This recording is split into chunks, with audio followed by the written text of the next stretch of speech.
Cancel ang pabahay tatay na galit, wala kayong utang na loob, yan po ang ating pag-usapan ngayon. Bago ang lahat, isang mapagpalang araw sa inyong lahat, sana po nasa mabuting kalagayan kayo ngayon. Huwag po natin kalimutan na suportahan ang ama ng Kalingap na si Val Santos Matubang at ang anak nito na si Kalingap Rab para mas dumami pa ang kanilang matulungan. At kung bago ka pa lang sa channel na ito, huwag kalimutan suportahan. Mga ka-viewers, pakiusap patapusin muna ang videong ito at nang malaman ang nilalaman nito bago po kayo magkomento. At sa lahat po ng nanonood ng mga video ng Kalingap, pakiusap po namin sa inyong lahat, wag nyo po sanang skip ang ads kasi isang malaking tulong po talaga yan, lalo na sa mga pinapabahayan ng Kalingap at sa mga bagong na-e-scout.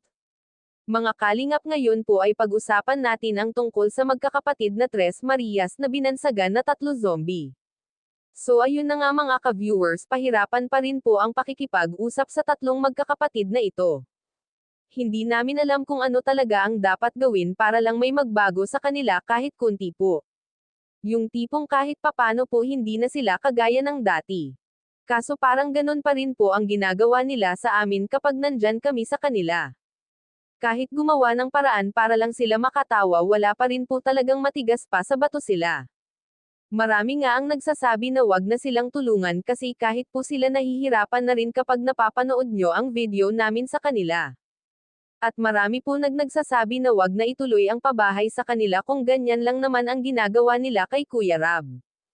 Pero kasi mabait sila Kalingap Rab, hindi pa rin po nakikinig sa mga komento kasi po umaasa parents si Kalingap Rab na magbabago pa sila. Nagagalit na rin ang tatay nila at nanay, sinasabihan sila na walang mga utang na loob. Tama naman po kasi nakikita naman po natin kung gaano si Rab nagsasakripisyo para sa kanila, kahit sobrang init po kinakaya nila para lang mabisita silang magkakapatid. Sobrang malaking tulong po talaga ang Kalingap sa buhay nilang lahat, hindi lang po sa Tres Marias.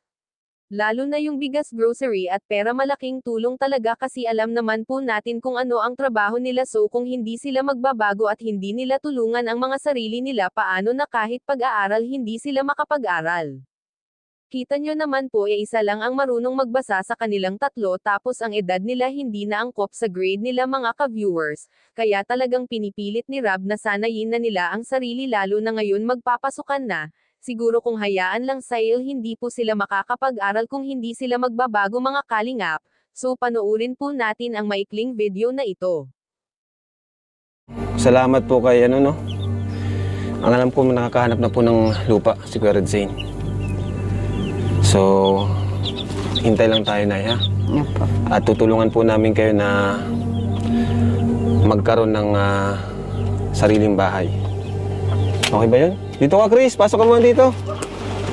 Pasukin mo si Chris. Chris! Dito kayo. Biya, pagkali mo kayo, dyan. upo. Ano yan? Upo kayo. Mga magkakapatid. Ano?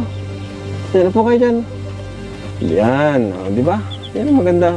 Huwag ka dyan, Dito ka. Labas ka. Labas kayo. Dito ka, Chris. David. Yan, dito ka, Dito ka. Melissa. Biya, pagkali Opo, opo. mo yung biya. O, di ba? So, ayan. So, yun. At may dala po kami na nagpunta pala. Hanggang dito lang po muna ang ating reaction video. Maraming salamat sa inyong panonood.